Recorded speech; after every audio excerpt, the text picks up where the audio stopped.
everybody, and welcome to the Old Moon Podcast, episode 42. Thank you, Jay. I am your host, Blue Squadron, joined by my co-hosts, as always, every week. Blonde, we'll start with you. Hello, it's me, Blonde Bear, still grinding for my LVI and Merchants Poland's Ring Peace. Deserves and it. I like to party. Yeah. Yeah, you fucking deserve that grind. Yeah, you've literally, you conveniently leave out the one-tap demos. Honestly, I would be okay with grinding infinitely if my demos one-tap too. Sadly, I nothing agree. one-taps, and I still am grinding infinitely. I agree. So, and Jacob? Hello, my name is Jinkin. I'm an Awakening Wusume with 765 gear score. I do a lot of endgame PvE content such as Olin's Valley, the dungeons. I'm currently working on getting back into bartering and start doing sales again, and possibly going for the null. I do want it in the future. It's the last treasure that I need. And you can find me over at twitch.tv/JinkinVTV before the T. Always got to lay his gear score on the table, like he's presenting his manhood to the audience. Every time. So there's a lot to talk about this week, actually, because we're in a big state of like a shifting state for the game, if you will. So we have the developers who 2 weeks ago basically proposed 3 different propositions for like big sweeping changes to the game, for both PvP and PvE, because let's be honest, you can't change protections and then pretend that it only affects PvP. So like they proposed these big sweeping changes, one of 3 changes, and they proposed them to us. And then this week they came back on the Global Labs, and they told us they listened to our feedback, and that most of us said we would like option 2, but that even more of us said that we would like a less severe approach, if you will. One that doesn't necessarily sweepingly change PvP as a whole. So they said they're going to take a much more conservative approach to number 2, while they change super armors to frontal guards. For those of you that don't remember, it looks like number 2 is going to be swapping some of the classes super armors to frontal guards. We're not sure which classes those are going to be quite yet, but they did say they were going to take a more conservative approach. Now, one of the most important things on the Global Labs, though, is that for the very first time in a really long time, we actually see nerfs on the Global Labs, which tells me that they have to at least be listening to us somewhat, because those nerfs came almost directly out of the Divios playbook, the global, the UN podcast, and then the various forum posts and everything, and all of the YouTube videos that other creators have kind of made on this. So it does look like that they are listening at least somewhat, as we see our first nerfs here. How do you guys feel about some of these nerfs here? I'm going to start us off. Awakening Draconia. How are we feeling about these nerfs? Because like I was doing the Macarena. I mean, it definitely feels like they... Sorry, go ahead, Jay. No, go ahead. No. It definitely feels like they, if you don't feel like they're listening at this point, I mean, I know it's like kind of only stage 1. It quite literally, exactly like you said, feels like they literally read Divios' Dragon Manifesto, and then they also, are listening to the... I like that I called it a manifesto, and now everyone's calling it a manifesto. It definitely is. It definitely is. It's good. It's a big document to enforce a big policy change or change in the system. And I mean, he addressed a lot in the document, and I think that they don't just want to have one big global lab with like 50 changes and not see where it goes. I think they're going to do 2 changes, maybe get really specific, particular, and then kind of go from there. As far as I know, everybody that's got a reasonable mind about PvP is pretty much like, hey, like this is looking pretty good. It's not perfect, but this is looking pretty good.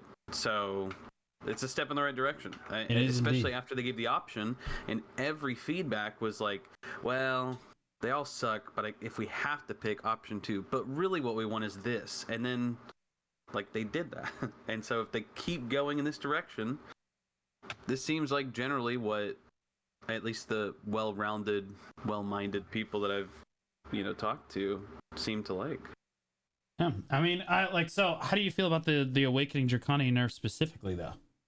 I don't know. I can't comment. He's like, I have no idea. I can't say. As long as the people I believe in know it, then good. But I can't make no comment because I don't have a clue. I don't know.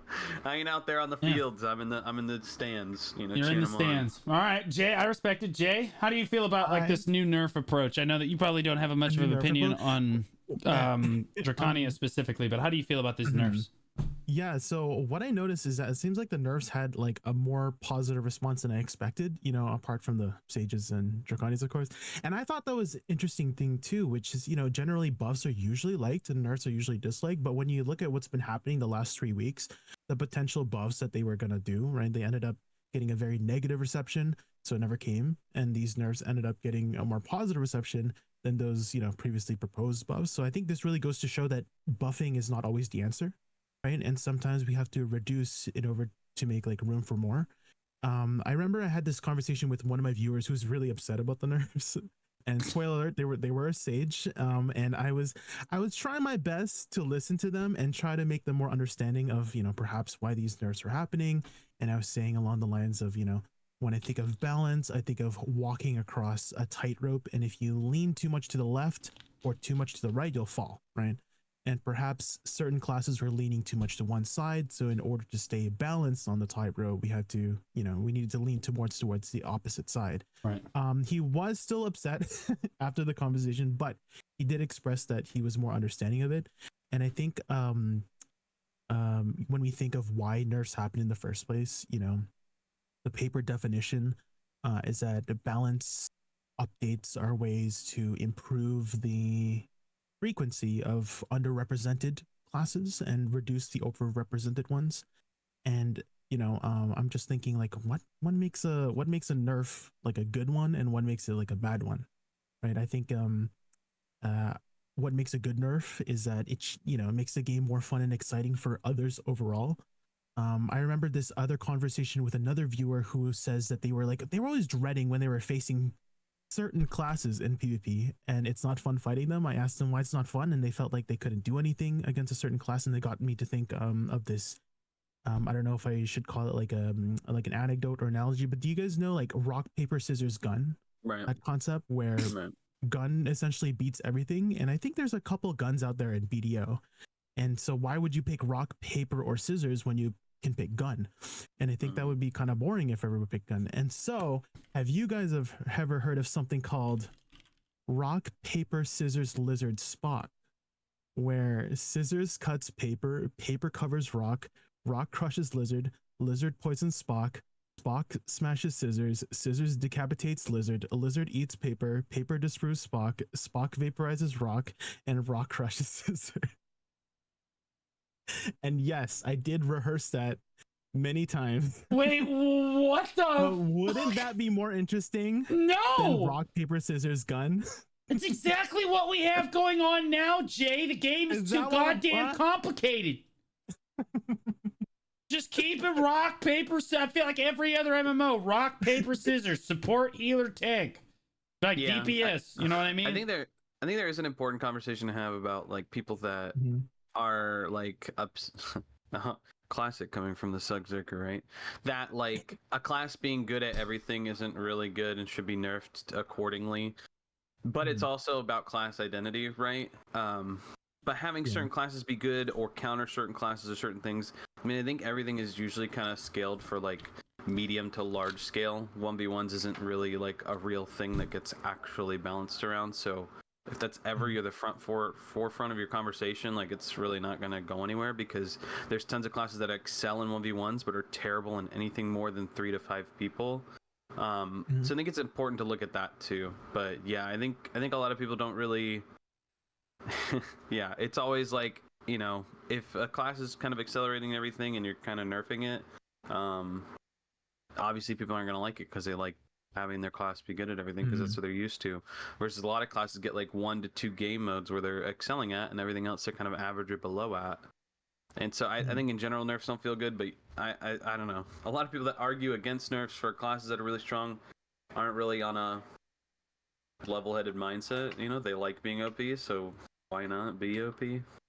That was also another thing that I thought that was interesting, is like, why do nerfs feel so much worse than when we get buffs, if that makes sense? Like they hurt like twice as much than the gains we get. And actually like looked it up. It's called something called like loss aversion, where again like the losses hurt twice as much than the gains, and companies do this all the time, where they have like this like deal on the sale, like, oh, if you don't get it now, it's going to be full price later on. And so I think for when it comes to facing these hard matchups in the game, I think it's much more manageable when players have more options to deal with those hard matchups. And I do think that if a class is too strong, it can limit those options for other classes to deal with that hard matchup. So maybe with these draconian nerfs and with these sage nerfs, maybe TA is trying to do that. But I don't know the exact answer. Yeah, I mean, like I would hope so. Yeah, I mean, like I think it's a step in the right direction, right? It's kind of just an indicator for what they're trying to do with the game and the direction they're trying to go. Which, I'll be honest, for the first time as a player and as a content creator, I really do feel like I was like, okay, hey, maybe they actually listen to the feedback. Like, you scream loud enough and it eventually they might hear you, kind of deals. So like that felt kind of good. Okay, so yeah, I mean, Sage got nerfed too, which is why I kind of look over at Divios's manifesto and I say, okay, well, they may have looked directly at that because, like, honestly, those Sage nerfs almost came directly out of his book. Directly from the book, bro. Right? Like that. They're looking at the playbook. Kind of crazy. I mean, that's good though, right? Like that they're like if it did come from that book, I think that's a W change in this case. So like. You guys don't have too much of an opinion on the nerfs. One of the buffs that I was particularly excited about was actually Awakening Mystic. Did you guys see those buffs? Yeah, she can cast. I did see some people talking about the changes, yeah.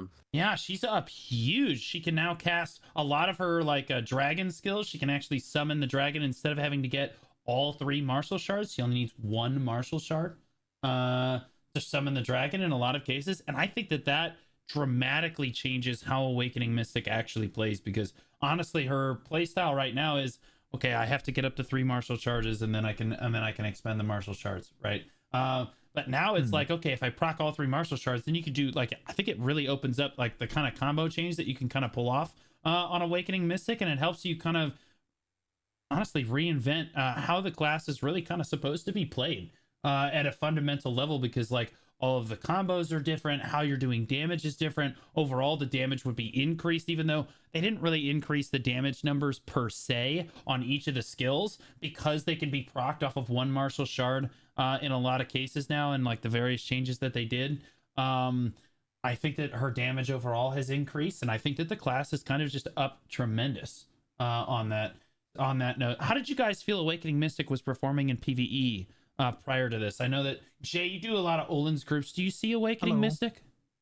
I have never seen an Awakening Mystic in my group. They are usually witches or wusas.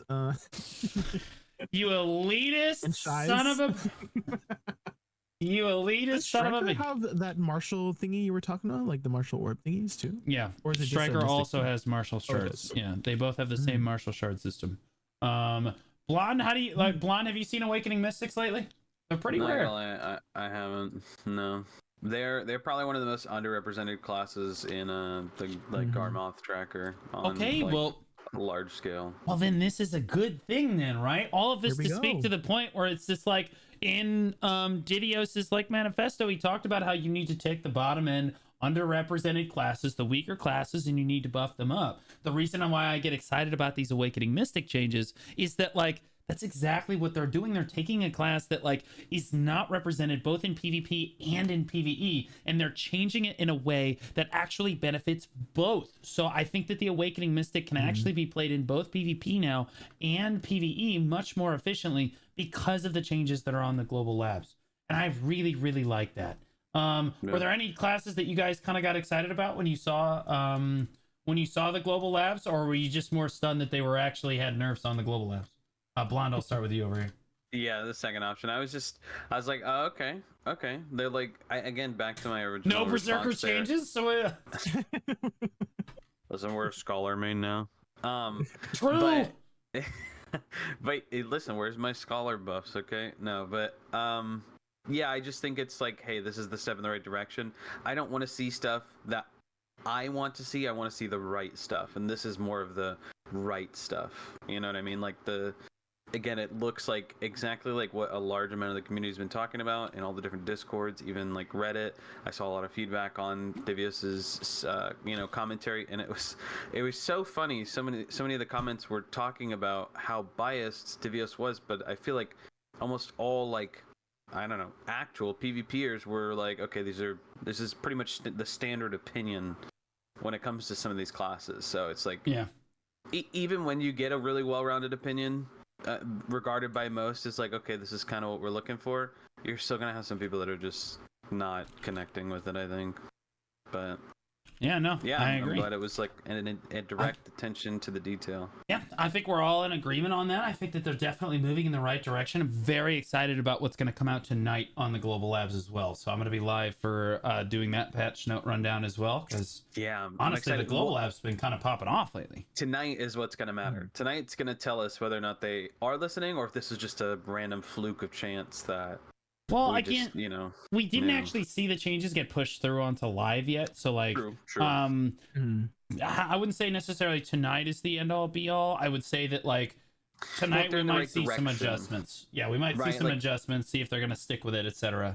Or if they address like 2 more of the classes on the list of that stuff. I mean, like, yeah, I mean, it's.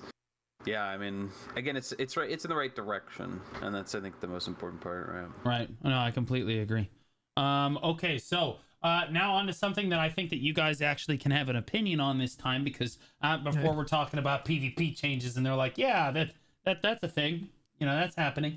Let's look at trading and the disaster that trading has been over its history in Black Desert. Let's start at the beginning.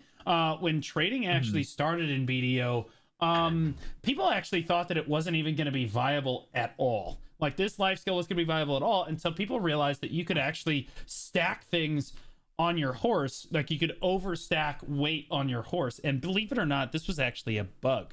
And the developers actually decided to keep it in the game, and said, this is the classic example in BDO of, this isn't a bug, this is a feature. It's a feature. Right. So like, they've kept horse. That's it. That is an unintended bug that has been in the game for years, but it actually made trading viable back in the day. And when people realized you could overstack your horse, what they started doing is they started stocking up like thousands and thousands of these trade boxes, like in the farthest reaching cities. And essentially what you would do is you would connect all of your nodes together, because you didn't get any trading profit unless all of your nodes were connected between the 2 areas that you were trading between. So they would make them in like Trent, and then they would transport them all the way to Valencia.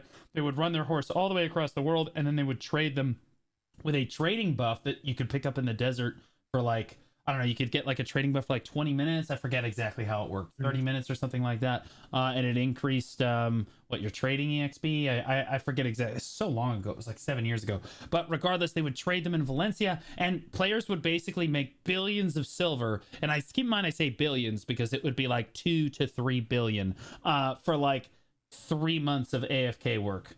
Essentially, of your workers constantly working around the clock making these trade goods. But like back then, when you were only making 6 million silver an hour grinding, that was a lot of silver, right? So like trading back then was the best life skill in the game. Biohack actually first became really well known in the community for his trading. He only started enhancing when trading kind of started going downhill. So if you progress through like the BDO lore a little bit, trading started getting worse and worse, and then eventually people started this trade crate rolling, where like they would power level their trading by essentially stacking their character to being overweight, and then rolling down the hill to the storage keeper, putting it in storage, and then kind of abusing storage containers so that they could pull it out in another city, and then like level up their trading really quickly. To try to hit master too, so that they could then do this trade crate thing. But eventually over time, is so like bartering comes out, and then bartering was just basically an objectively better trading, right? And then like the silver per hour that you could make from grinding increased dramatically, and eventually trading just kind of fell by the wayside. No one really does it anymore. All of this to say that this entire time, active trading. This is all passive trading. This is what players would call passive trading, where you stack up trade crates for months. You let your workers basically crate your useless materials into boxes, and then you transport those boxes across the world and try to make a bunch of silver all at once. Active trading, where you have like a wagon and you put trade goods on a wagon, was never good. I don't think that was ever particularly good in BDO's history. And so, like, you fast forward to about wasting time. True. About a year and a half ago, the developers decided, hey, we're going to rework this. So they announced we're going to completely rework trading from the ground up. Everyone says, yay, we're very excited. And it takes them 9 months. 9 long months to actually get this trading rework into the game. I remember there were multiple times where they teased that it was going to be coming out, and then everyone bought all these base materials off the marketplace, like trying to get ready for the trading rework. And I was like, sell, because I knew, man, that stuff's not coming. Anyway, eventually 9 months later, the trading rework comes out, and it's really complex and super confabulated. And I remember we covered it on the Old Moon podcast when it came out with Tiltus. I can summarize the revamp for you here. Yeah, go ahead. Yeah. So essentially, it was a market manipulation system where you would buy goods at low prices and you would wait for opportunities to sell them. So every 4 hours, it would rise or fall, the price of the trade good. And the only way to tell what could happen is that you would have to talk to certain NPCs to hear about rumors about the price rising or falling. Now, the funny part about this is that, okay, here's the lore way they explained it, is that the NPCs might lie to you about the rumor of whether it will fall or rise. But in reality, I'm pretty sure it's just like, it's probably just RNG, whether it goes up or not. And the NPC is just telling you, oh, it could go up or could go down, So it's RNG thing, essentially. This does not work out very well, because the money you would make if you were to min-max it was still not good if you were to min-max it. And it required a lot of around-the-clock effort to make sure you could min-max it in the first place. And so if you were a person that just didn't have a lot of time and you couldn't be around when the price rose or fell, you're kind of screwed on this cycle. And to top it off, the trade goods had an expiry date. So you could even lose money if you just had a streak of bad RNG with the price falling and never rising, and you also had no time to play. So it was an interesting idea in paper, but in practice, a terrible system. I think they were trying to like replicate, I don't know, like stocks in game or something like that, but it didn't really work. But now the question is like, what direction should they go? Right? Should they just full on go with bartering? Like, well, hold on, bartering. What do you guys think? So, they implemented so all of what Jay just said. This is like their new system. It's convoluted, it's complex, it's not very good, it's based on RNG, and everyone's like, well, what the hell? This took you 9 months. 9 months you've been teasing this, and this is what we get. And it was complete garbage. So, and then they announced at the Calpheon Ball, all right, we're removing trading from the game. So it takes them a system that didn't work when the game released. Then they try to, like, for 6 years, and we're talking about active trading. Then they try to rework it for 9 months. It still doesn't work. Now they've removed it from the game. What direction do we feel like they need to go in here? I'm going to be honest. Like, Blonde and I said it as simply as we could before. I think Blonde was actually the one that said it first. We would like just land bartering. Yep. That's that what would make we me want. actually do it. I would do it if it was land bartering. It's not land bartering. They screwed it. Yeah, they screwed the pooch on it. So, like, what direction do we feel like that? I mean, that's the direction I feel they need to go in with it. But, like, I will be honest. If it was just land bartering, I probably wouldn't do it. There's something, like, majestic about having my big, like, boat on the ocean with, like, the waves crashing against it, and knowing that I've got all these materials, like, below deck, and I'm, like, sailing them from point A to point B. It's very strange, I know, but I do the same thing in Sea of Thieves. I like picking things up and then moving them to another place. Like, it's just a tremendous amount of fun for some reason, and it's very soothing, like, mentally. So, like, I don't know if I would actually do land bartering or trading if that's basically all it was. So, like, what direction do you guys think they should necessarily go in with this? Jay, I'll get your opinion on it. I actually have a couple of directions. So the first one for trading is to just keep it simple. So you know how, like, people still make trade crates and sell it to, another town far away to get silver, the old classic system. what if they just go all in on this, right? They create some new systems to help support like this way of doing it. Maybe integrate like the trade goods into nodes themselves that your workers can gather. Because I think there's a lot of useless nodes in BDO, and this could be a way to reintegrate those useless nodes. That's and fair. Then you can, get those trade goods, transport them manually for faster silver gain, or maybe you could just have the workers transport them for like a slower passive silver gain. And then the other direction I had was to have a new system, which what if we had this sort of reputation system with the different merchant guilds in BDO? Because we have the Crows Merchant Guild, we have the Xi'an Merchants Guilds from Calphion with Isabella, right? And we have Shikatu's Merchant Guild, right? What if we can build our reputation with these guilds by trading certain goods to them, and they give us better price on goods, maybe exclusive, items from their shop or whatever, and we can get higher reputation from them, and then we can keep it simple by using our wagon to manually transport these goods. If we wanted to make it more complex, we could maybe make it so that if you're supporting a certain merchant guild, you can get access to certain exclusive items or exclusive trade goods with their currency or something. But if you support that merchant guild, you might hurt the reputation of the other merchant guilds and lose access to those exclusive goods. And so you have to like make a choice on which merchant guild to support. And maybe if you had the merchant's ring, right, they treated you with more respect and you gained bonus reputation for those merchant guilds. And maybe we can even add imperial seals as more currency for these merchant guilds for exclusive in-game items that are harder to get. Like an item right now that I am desperately trying to get is Shadow Lion heads, because they're impossible to get off the market nowadays. And Shadow Lion heads are really, really powerful furniture buffs that give you AP for grinding. So those are my two ideas for how to revamp the trade mechanic. Wow.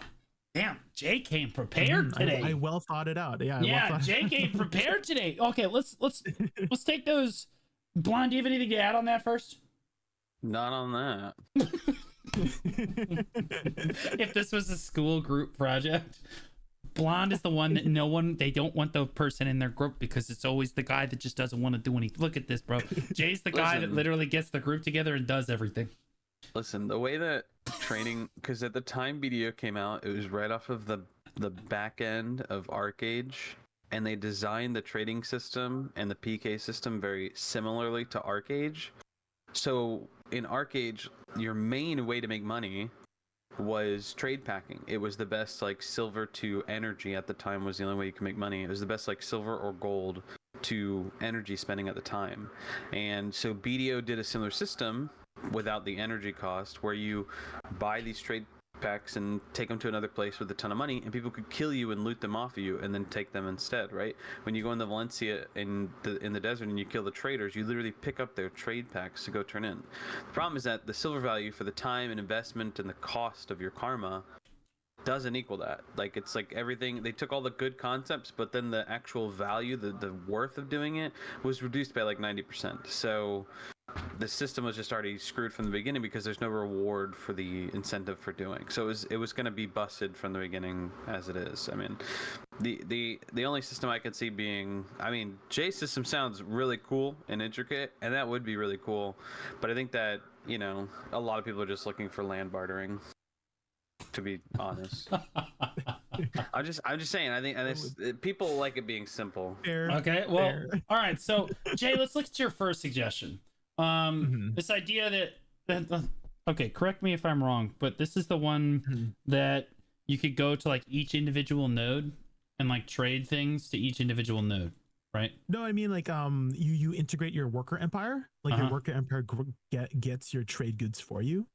Okay. And so you would because right now there's a lot of useless nodes in BDO, and so you don't really invest. Most of the nodes you just invest so you could connect things with your nodes, right?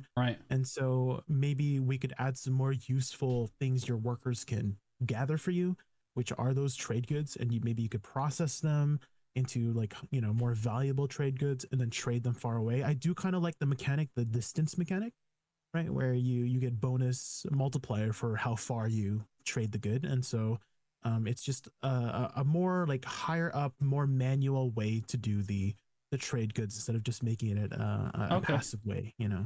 All right, so making it more of like a kind of a passive income. And then your other suggestion, I know there were already people in the chat like rolling their eyes, like, oh my god, this lore loser. But that's okay. the crow merchants that like all of like the merchant guilds and stuff, I think it would be really cool to kind of connect them doing that kind of a system. And you could kind of do Blonde Bear's idea where you just you bring it to like land bartering, right? With this crow merchant idea, or with the what were the other merchant guilds? We have the Shikatu. Yeah, those all those the useless ones. And the Shikatu, yeah. Right, all those people. So, and connect them all and just do land bartering for the 3, and then you can kind of increase your reputation with them. But like you could also kind of work PvP into it too. Which I know sounds crazy, but if you add like kind of a risk reward system to your trade goods, to like delivering trade goods, you could also increase open world PvP at the same time. So like if you're able to successfully deliver trade goods to one merchant guild or another, and again, this could tie into like the faction system, into some sort of faction system that we could have, like where everybody just kind of swears to like one trade good faction one way or another, and players could get rewarded every week the more trade goods that got delivered for their faction. So you know, you include the traders in that case, like the life skillers that are actually doing the trading. And then you also have the PvPers as well.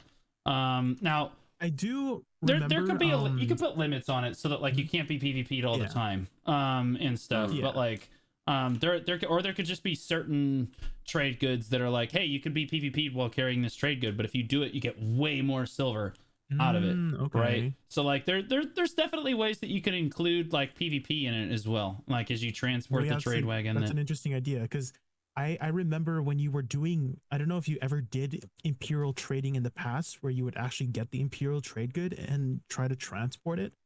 You would actually get attacked by like NPC bandits. Exactly. That's exactly where the idea kind of came from. Exactly. So that's a cool idea. Yeah, we could and again, like different merchant guilds. You could do it without PvP, and you could have part of it without PvP, and then you could have part of it with PvP included as well. And then if nobody wants to bother you, then you're just making objectively more silver per hour. I don't think the life skillers are gonna necessarily argue about that. And you could have people that like defend your trade good, or whatever. Like, I mean, you could also do like add a gun to the wagon so that you can mount it and shoot people. Like, or you make the players trading unkillable. So like the players themselves are not PvPable when they're using trade goods from city to city. So like, let's say that like I'm representing the Crow Merchant Guild and I do 100 trades to like one of the other factions for the week. Well, then I've contributed essentially 100, we'll say 100 points for my particular faction system for the week. Well, then there would also be like, there could be like open world events where like, hey, there's going to be this NPC like trade cart leaving from Heidel for the representing the Crow Merchants Guild in like 30 minutes, and then everybody that represents the Crow Merchant Guild wants that trade cart to make it to its destination, and everybody not representing that faction doesn't want it to reach its destination. And if it does reach the destination, okay, you get like 1,000 points or whatever. You get like way more points for that. Event. Exactly, right. Dude. Cool. Like tax cart, but like fun. And then like the life skillers don't get bothered in that case, and you don't have PvP on life skillers for people trading their trade goods, but you also get the PvPers also get what they want, and everybody contributes to a faction system in this way. I think that's pretty cool. I've wanted a faction system for a while, but like, again, working life skillers into a faction system like this would be kind of difficult. I think this kind of works. I think this kind of works with the lore, to be honest with you, because you have life skillers contributing, you have people actually, and then like everybody gets a buff at the end of the week or whatever for whatever system does the most work, right?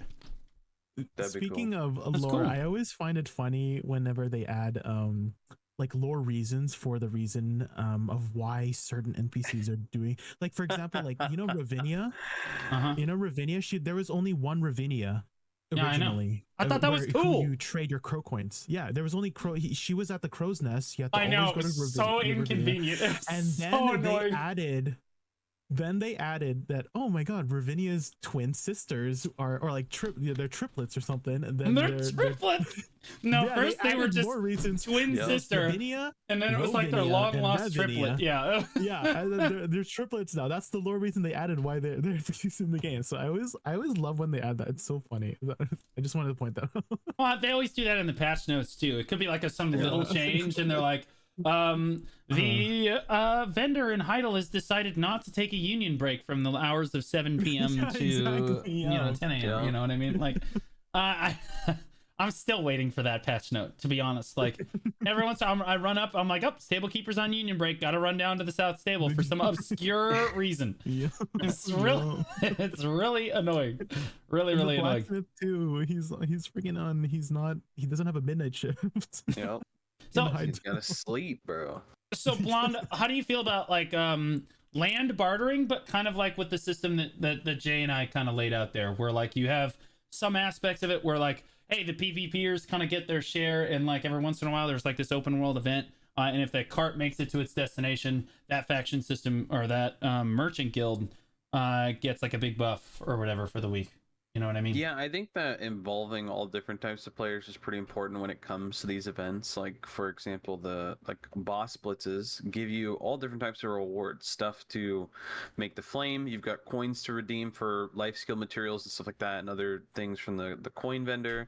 Then there's like crystals for the PvEers and some PvPers, and then like also you get the crystals raw dropping, and then all those side materials. I think that like involving every different part of the player base is kind of important, because if you create something for like one specific isolated group and there aren't that many players, I feel like you're kind of cutting off a lot. Yeah, you're cutting off a lot of the player base that just doesn't have access to it. So allowing that multi-level access, I think, would be a really, really cool system. They just have to execute it well and make either the fun and the reward kind of the same thing, and also make it not inconvenient. I think some of the toughest parts about some life skills is that, or even just world bosses in general, sometimes it's like, oh, I don't have an ult there, or, oh, I'm nowhere near there, and I'm just not going to do it. I think that stops a lot of players from interacting with these activities. So if they can find a way to fit it in somehow, I think it could be a really cool system. Okay, so how do you propose they introduce mastery to a system like this, or do you think they leave it out of it? I don't know. I've been having discussions with some life skillers recently about the quote-unquote battle between the EXP gain life skill and the mastery gain life skill, and like what's more important in it, and like different life skills having different breakpoints where you want to start and stop. Honestly, I don't have a clue. That's one of the toughest things. I feel like for like, not a majority, I guess some of the more important life skills, like there's like a 2000 mastery breakpoint, so I guess you can kind of base it around there, because that would be your quote-unquote like end game mastery gear, roughly. I think that would be probably the aim. Everything else before that's kind of like you're working your way to level that stuff up, but how do they balance it? I don't know, because we've already got people that have the skills already leveled up in the game, so if it's based on a current skill, I feel like there's already going to be some weird stuff. But I mean, if they make it rewarding, then people put the effort in to level those skills, and then they won't need to do the EXP gain. They'll just do the mastery side. And yeah, I think balancing around the 2K is probably the way to go. When you mentioned that, I actually, I was thinking, what if they do life skills more so having like sub life skills? So an example is like gathering. You know, gathering has like a bunch of different ways to do it. Like there's chopping wood, butchering meat, like 10 subsets in one thing. Yeah, I was thinking maybe they could like add new sub genres of the life skills. Like in farming, maybe we could have there's botany, there's animal herding or something like that, for those products, and we could put farming, have more complex systems for it. Same thing with bartering and trading. Maybe they could just mix the two. They're like, when you're leveling up trading, you're also leveling up bartering, and then vice versa, and they could integrate the two as well. Yeah.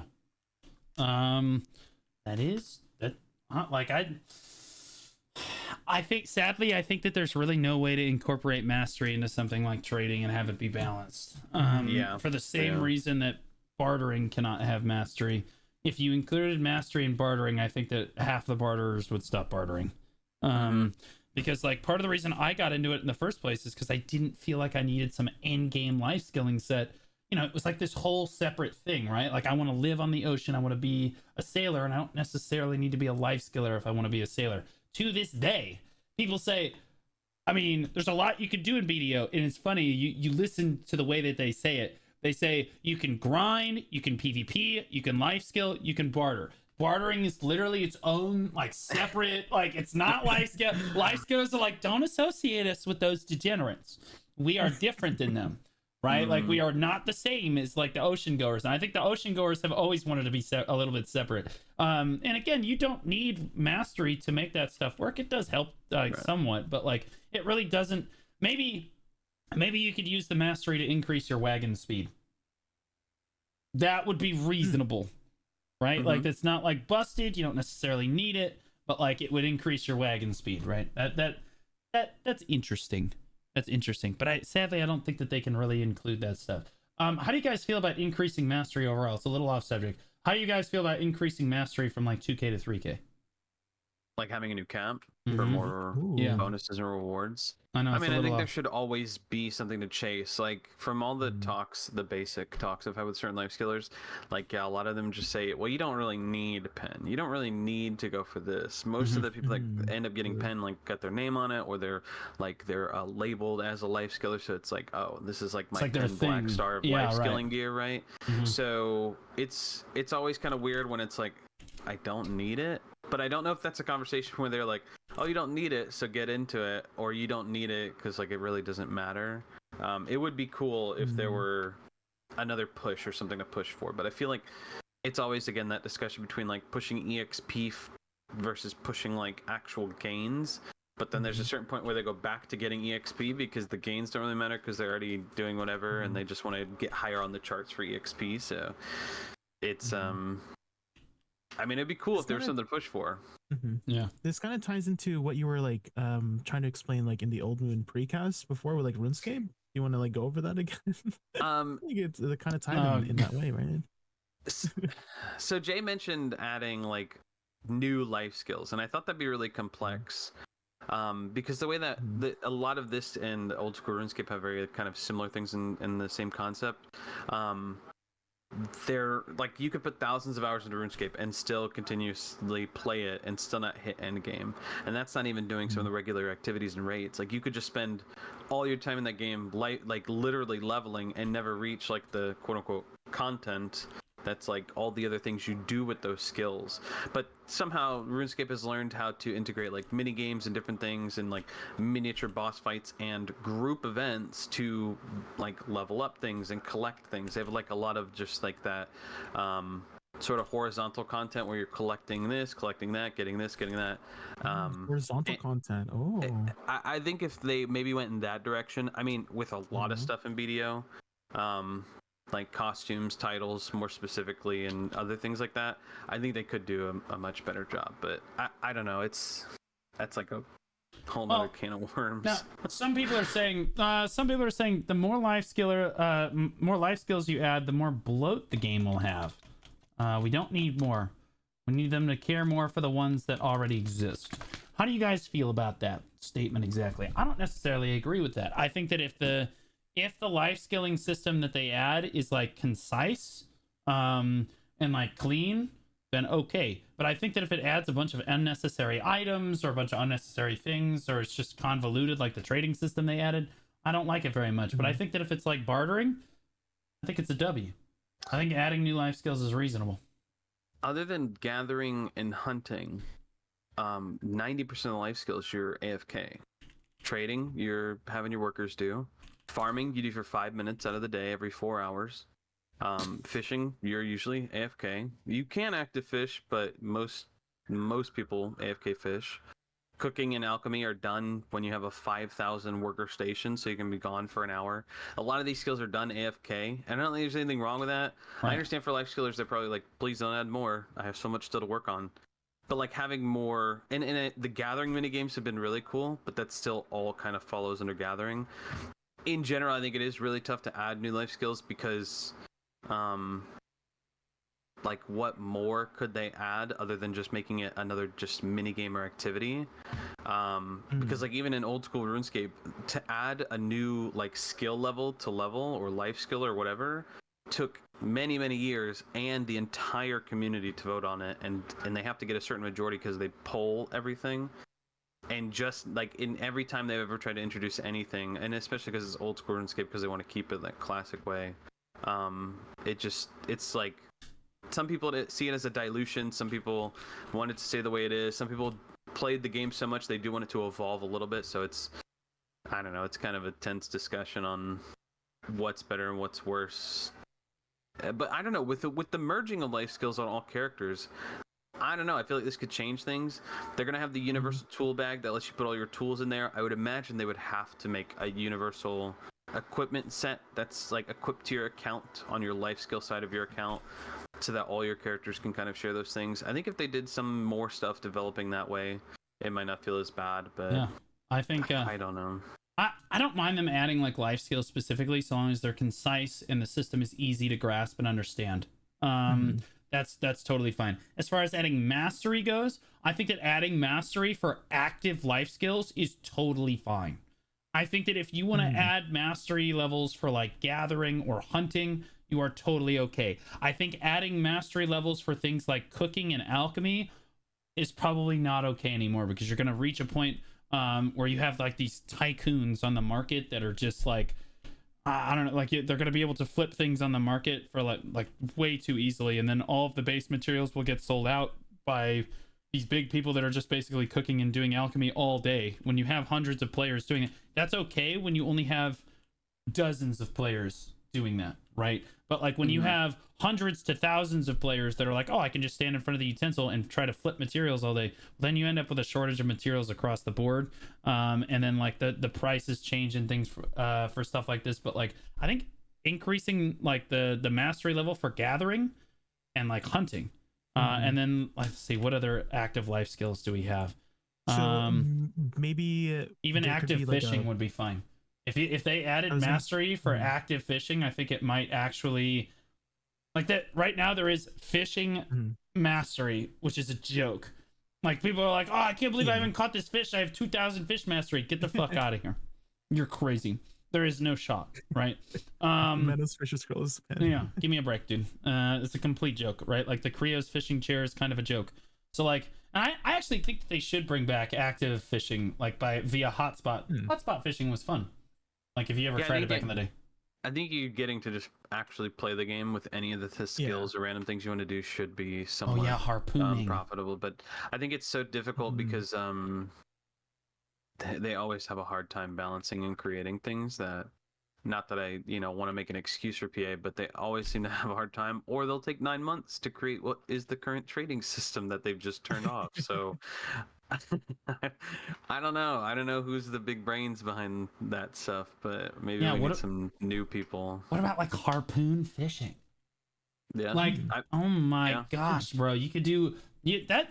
The harpoon mini game is actually kind of fun. The only time I ever did it was at the Termian event, where they had like a daily to like do some like harpoon, and it was actually kind of fun trying to like skewer the thing in the water. Like it kind of feels like how sniper rifle hunting works. That system is a lot of fun too. But like Jay, sorry, you didn't really get to talk on like adding life skills and stuff. And life skill masteries. Add on to when you were talking about like when active stuff, maybe they should add like an active version for everything that has a passive version, if that makes sense. So like maybe there's an active version of cooking. So like I don't know if you ever played like cooking. You gotta play like a mini game. No, we do that. Yeah. What's that cooking game that you play with your friends? That like you're constantly like you need more materials, and like there's stuff coming down a conveyor belt, and there's orders coming in. Eat this or whatever. Overcooked. You make it overcooked. See, now you can cook in your mansion with your other guild members. All right. Here, let me cook. That'd be cool. Yeah, played up. Exactly. Let me cook right now. Everybody in your guild is in the mansion, and there is like, bro, you literally like do like an overcooked mini game with your guild. Wouldn't that be so much fun? Oh my god! You could get your guild together over life skilling. You're all in voice together, and you're like, no, give me the tomatoes. The tomatoes. Here comes Jay running. Like that shit would be so much fun. Oh my gosh, it would be such a good time. in systems like that, or what, and I hate to say it over and over again, but old school RuneScape has these types of mini games and systems where you work together. That would be so cool if we had that, right? It would be old cool. School RuneScape has that. So let's do it. I don't know why they like copied a lot of like well, not copied. There's a lot of reminiscent stuff to old school RuneScape, and that would be really cool, especially if you could level it up or, you know, have similar game systems, because the Waste of Time, they have all these skills, and there's ways to level them up. Then there's ways to use that skill level to then do the activity, and then there's even further end game stuff, right? Like, I feel like that's a lot of what's missing. Like, you're cooking and you're cooking and you're cooking, so you can sell stuff and you can cook more and you can sell stuff and you cook more. Imagine if like there was games that gave you EXP and a little bit of money and just group activity stuff to do in general. Like, that stuff is definitely... That would be cool. Yeah, like cool. They could take these games that we all like playing on the side and stuff and just have it, like, again, like played up or media, overcooked or whatever. Would be God, those would be so much fun, dude. I would actually just I would have so much fun screaming at people in that game. I would make infinite content. It would be so good. You know, Jay, you know that would be so good. That would be really fun. Like, and it just keeps getting bigger and bigger as you add more people, so there's more orders stacking up. That's what I'm saying, though. Gosh, right? Like, you have so many orders going, everybody's at their utensil, and you got to break it across the room. Like, it'd be like this whole like mini game. It would be so cool, bro. It's like a blatant ripoff of Played Up, but like, who cares? You know what I mean? Who cares? I mean, I'm in with both feet. It would be so much fun. Okay, there is one more thing I did want to talk about today, so we'll pivot a little bit over to it. I kind of wanted to get your idea on Scholar First Impressions. Scholar, the new class in BDO, has been out for, what, 2.5 weeks now? 3 weeks? Something like that? Yep. 2.5, 3 weeks? Yep. I said 2.5 weeks. So we've all basically, if you want to play her, you've basically gotten a chance to play her at this point, and you've had a good time with her, or maybe you've not had a good time with her. I'm curious what your first impressions on Scholar are. I know, Blonde, you have her tagged, right? Yep. Yeah, we're Scholar enjoyers. And Jay, who's a filthy Wusa enjoyer, has not tagged her yet, but you've seen her. Have you seen her in your PvE groups? I played her for seasons. That's it. Okay, but you have seen her in your PvE groups, right? Like in the end game PvE and stuff? Blonde Bear is grinding with me at Olin's, and she does some pretty good PvE damage, you know, at least from our clear speed. So yeah, Blonde's just really good. Well, I would say that like at spots where like the mobs are really slow moving and you can back attack a lot, I think she's a legend. I think she's really good at that. But at spots where you need pack-to-pack mobility, or like the mobs turn around quickly, I think that her pre-buffs actually are so unprotected, you get knocked out of your pre-buffs a lot. Blonde, I don't know how you feel about that, but like, I think that she has too many pre-buff skills that you have to basically warm up. You have to use like 3 skills before you can even try to start using the other skills in your kit. Blonde, how do you feel about it?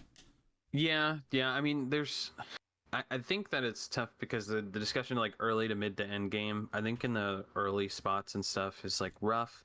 But when you get her to end game spots where you don't need to do every single individual pre-buff, I think it's pretty good, right? The main thing is the DP minus and your attack speed, and then you already have AP built into like a lot of your kit. But it does feel weird when I'm doing like the first 4 abilities in my kit, and I'm like, okay, these don't do like crazy damage because they're all my buffs, and then I use the 2 or 3 abilities that do that truckload of damage, and it feels good. Yeah, I definitely can agree with that. But I don't know, it's like, it can feel rough, but it's got a fun flow, so I don't mind it necessarily. It flows really well. I have been waiting for a hammer class for like ever. Granted, I thought I was going to be playing a bald dwarf. I set that aside for a moment. Like, it is a tremendous amount of fun to play. I absolutely love it. I think it's low enough APM that I can play it long term. I think that it's got my favorite weapon, because I really like the hammer aesthetic. And you get to pretend to be you get to RP as Thor, which is pretty Thor with boobs, which is pretty cool. Like, I think that like there's also like, dude, let's talk about the skin potential on this class. And you set aside for a moment like what the skin actually looks like, the hammer potential. Like, they can make some pretty cool hammers, but like overall I think it's a lot of fun. I really don't feel like it does any damage at all in PvP. I know that Blonde, you haven't actually probably hit anybody yet, but like, I've done some AOS, and I've swapped between like full AP, hybrid, full DP, and it almost feels no different, regardless of what I'm doing in any of them. bro, you're charging up some big skill. You're like, oh my god, this is gonna do so much damage. Look. But bro, like every single time you go to hit some, it's brutal, dude. It's not like the big ass hammer that you think it's gonna come slapping down on them. It just doesn't do any damage. You get knocked over in PvP by a scholar, you're like, oh thank god, I'm gonna stand back up. I'm totally fine, because like you're just not gonna. She just doesn't do enough damage overall. And I think that's basically the complaint across the board. Good. But I think that's okay. I think that it's okay for the class to start out ridiculous, because every time a class is ridiculous, like you have half the player base complaining, oh gosh, it's so OP, flavor of the month. And you have the other half that's like playing it, so they're like, oh, this is great, it's not that bad, it's not that strong, guys, it's gonna be okay. I'm okay with the way they've designed the class. Ascension, first of all, was probably the best choice for the class. Oh, so good. Thank God, dude. Everything flowing feels like how class design should be. Yes, and then every week, the Discord was opened by, I think, one of the ambassadors from the original, the PA Discord. So they immediately opened up a feedback channel, and then like after the first week, they're like, okay, what's your guys' feedback? They put everything in a nice little document, forwarded to PA, then did the next week, then the next week after every global change. And every real, not ridiculous, every real complaint that was like a genuine real thing, because I've played it myself, I know, actually was addressed in everything. It was really nice. Like every like legitimate change, like some of the flows, some of the movements, some of the cooldowns, some of the ways that some people were using certain rotations, so they made stuff not go, like you could still use it on cooldown, but it wouldn't be like crazy strong or whatever.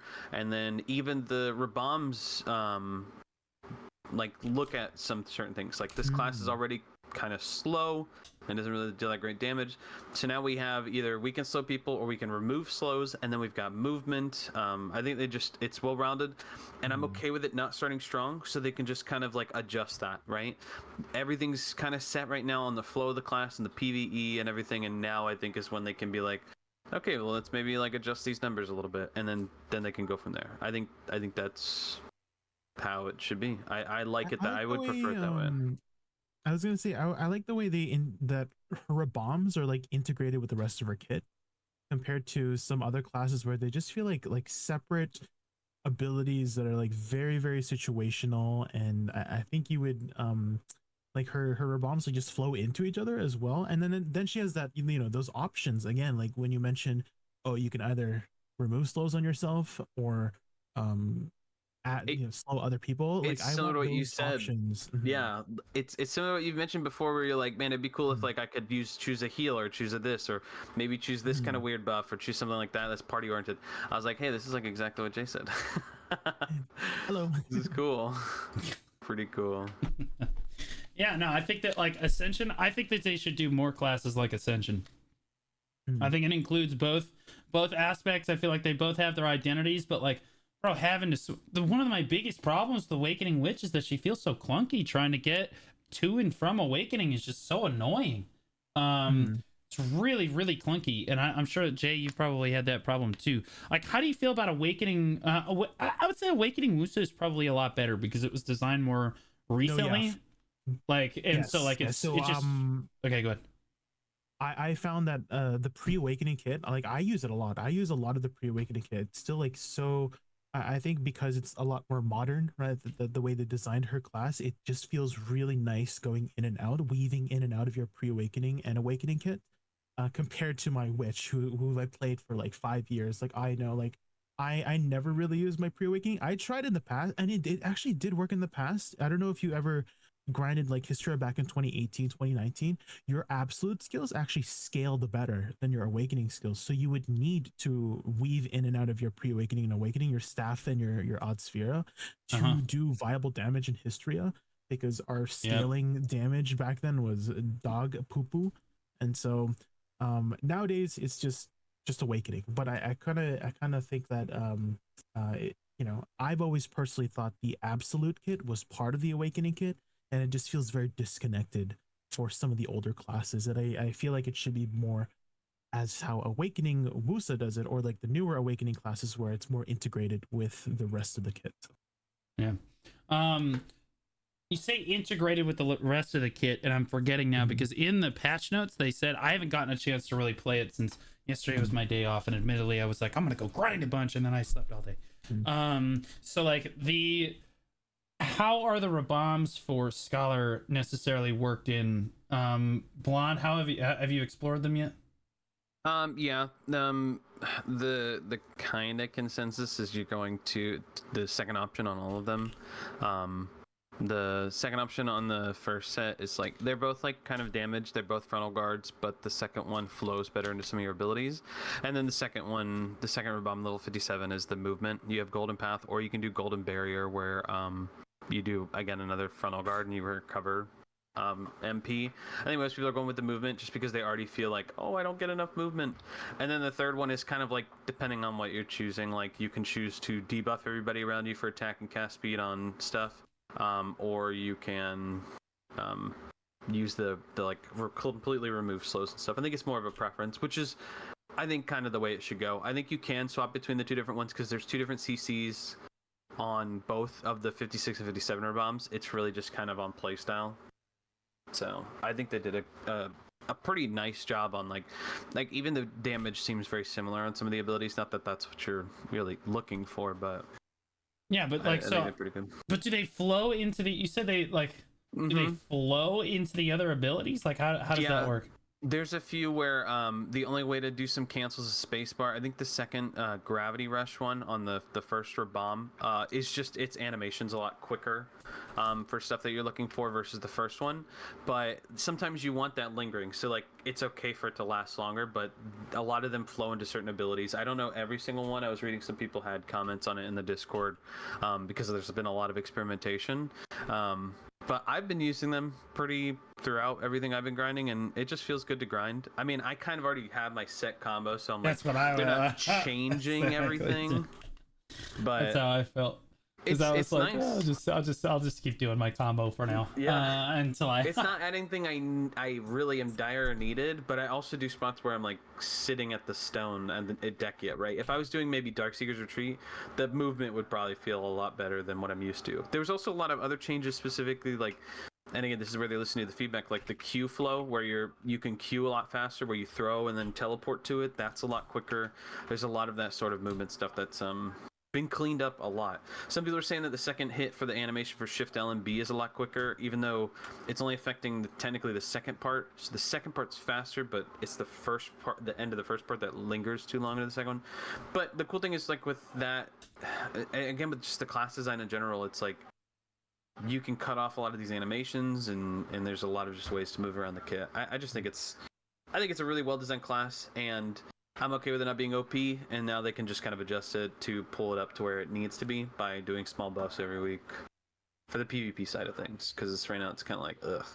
Yeah, I think the kit overall, I think we can agree, is incredible. It's fun to use. It flows really well. It feels like it has functionality in PvP. It just has zero, like, their guilds are banning this. Like, you're like actually not allowed to play Scholar in large scale PvP in the competitive guilds, or you're griefing. And I agree with that. To be honest with you, as someone that says, yeah, you should be able to play whatever you want except for Scholar, because it's that bad. It contributes so horrendously bad to the offense. It is not scaling well. Yeah, like I think in every form, even AOS all the way to like end game, 340 AP, it still is just not really feeling. But what about the jump height party buff? That's pretty sweet. I like that. That is cool. I love it. Yeah, we can RP together. Yeah. When you noob jump, you can actually go over people like Mario. Yep. Yes. It is pretty cool. What if they buffed it to the point where you could start climbing past the walls? Now we're talking. Now, how busted? Cool. Realistically speaking, though, if the jump height buff was like actually like reasonable, and it like quadrupled your jump height, say suddenly you could just jump up onto rooftops, is that even busted, or is it just fine? I feel like that is just fine, right? I feel like that is totally fine. So doesn't she have that one ability where she like turns into like, I don't know, like a mist in the air, and then she can start climbing walls? What if you could bring people with you? No, it's like a party. Ooh, like the mage teleport. Yeah, the mage teleport. Yeah, that would be cool. What, you could just bring people down from walls? You mean? No, you pull them up with you, and then they go with you in your little orb, and you pull a bunch of people. So you could go over a castle wall with like a 5-man or something. That would be sick. Bring a party with you. That would be cool. That would be interesting. I don't know if I would say sick is necessarily the word. Secret ops going in over the wall. Secret ops, pulling your 200% Zerker going in there. What if it's opposite? You take enemies with you and they can't do anything, and you like take them out of the fight. It's like a banish. Yeah, I'm cool with that too. Just throwing out ideas. No, thank you. No, thank you. I actually think that her passive, giving out. Hold on, let me see. Let me read this real quick. The passive gives your allies defense. What defense nullifying damage plus 20? Is that just like DP? How I understand it, it's like someone told me it's supposed to be like flat damage. Like it's just flat 20 HP or something like that. I don't know if that is the way it works. Well, it says defense nullifying damage plus 10 seconds on critical hits. So like when we so crit, they get just do 20 flat extra damage. I don't know for sure if that's how it works. I was just told that that's how that works. It's very unclear. They need to like, I don't understand what that means. And then it says allies get defense nullifying damage plus 3 on critical hits. So like we crit and then they get defense nullifying damage plus 3. I don't understand what it means. And then it says all recovery effects minus 20% for 10 seconds when you hit somebody. Does that mean potions too? Because potions are kind of recovery stuff. It's a flat tick on every hit of damage for each of your skills. That's what it's adding. It's a flat set of damage. That was a big and shiny test, is what it tested. So if you had like 10 hits, the 20 nullifying thingy, if you crit 10 times from that one ability, that would equate to 200 HP, like flat 200 HP. You know what I mean? So I think that's what that means. Maybe somebody in chat can clarify or knows for sure. Yeah, it's just flat damage on top of the damage you already do. And then stacking that with like crit elixirs will just add even more damage. I can link you guys the math. It's gonna be a bunch of numbers, but yeah. Yeah, I'm not sure. Like it's like it has this kind of language on elixirs too, and it's just not clear. We don't understand what it means. Like defense nullifying damage. What does that mean? Like that. We basically, still don't understand. I guess armor piercing. Is it though, or are we guessing? Why am I guessing? It's like a core component to the class. Like, why do I have to like put it's armor piercing, and you have a question mark at the end of your sentence. Like what is that? Also, debuff resistance against monsters. That's also, they need to freaking clarify that too, because I get questions about that all the time too. Yeah, what does that mean? The way that the elixir, or rather the effect works, is that each attack can hit a maximum of 10 total damage higher. That's like what it does.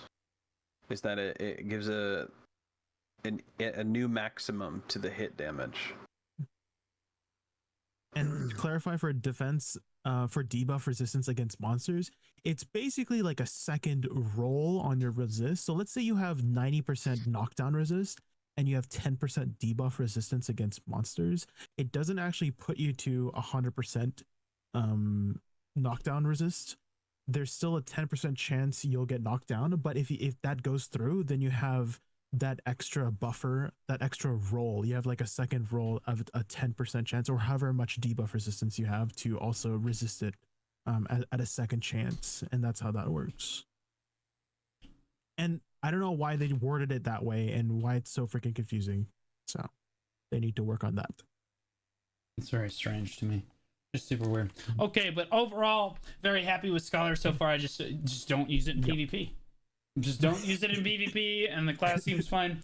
In PvE, I think she's doing more than capable amounts of damage most of the time. I do think that like she's not very good. Okay, so she's either really good at a spot or she's really bad at a spot. And there's really not any in between on it. But overall, it seems like she's good at enough spots that nobody's really complaining on her. All right, so let's do closing thoughts here, because we are definitely well over the time here. We got to get to our dungeon run here. So, Blonde, why don't you give us your outro first? Hi, I'm Blonde Bear. I have been grinding nonstop for the LVI. I'm at 300 plus Ami rings, and it's not going to stop until I get it. It's LVI or bust. Can also catch you sometimes doing Olins with Jay and whoever else wants to do them. I'm probably going to be grooving with Aurelio soon. I was talking to him about it because I know he's pushing that. Catch me at twitch.tv/blondebeard to catch me grinding. Hey, Blonde, I'm here too, bro. You can always grind with me too, big man. It's fine. I get it. Understand. Hey, listen, yeah, we can grind. We can grind together. I'm a Succession witch. Do you understand how high value I am? I'm not only a Succession witch. Oh my god. Is that good? Listen, I don't judge people by their classes. I take all people's shapes and sizes, you know? I don't mind. Well, you should. Listen, they take scholars these days, you know? That is true. But if you had to suck witch, the scholar doesn't matter as much because the witch is killing everything, right? Like, easy peasy. And Jay? Yeah, so closing thoughts. Yes. And you can find me over at twitch.tv/jkunvtv before the T. Nice. Bro, nothing, no closing. He's like, I don't really have an opinion. I literally gave the solution for trading across the board. The developers are literally up huge. But that's fine. No closing thoughts at all. No big deal. All right. It's empty up there. Oh my god. All right. And I am Blue Squadron. There's always something going on my channel. Today we have the Old Moon podcast. We're going to do the dungeon. Then we're going to do a bunch of reacts, both BDO and other MMO, and otherwise, for all the major things happening both in our game and in other games. And then we have the United Nations podcast. We do Siege. We shot call. Basically new stuff every single day, and it's all put on YouTube too, so there's new YouTube videos every day as well. All my social media information is right there. As for the Old Moon podcast, you guys can actually catch us on Spotify and Apple Podcast as well. So like if you guys are on your way to work and you just want to listen on your phone, you can absolutely listen to us on your phone. Just make sure you hit that follow button on Spotify or Apple Podcast so that we know that how many people are actually listening and things every week. From all of us here at the Old Moon podcast, have a great rest of your week.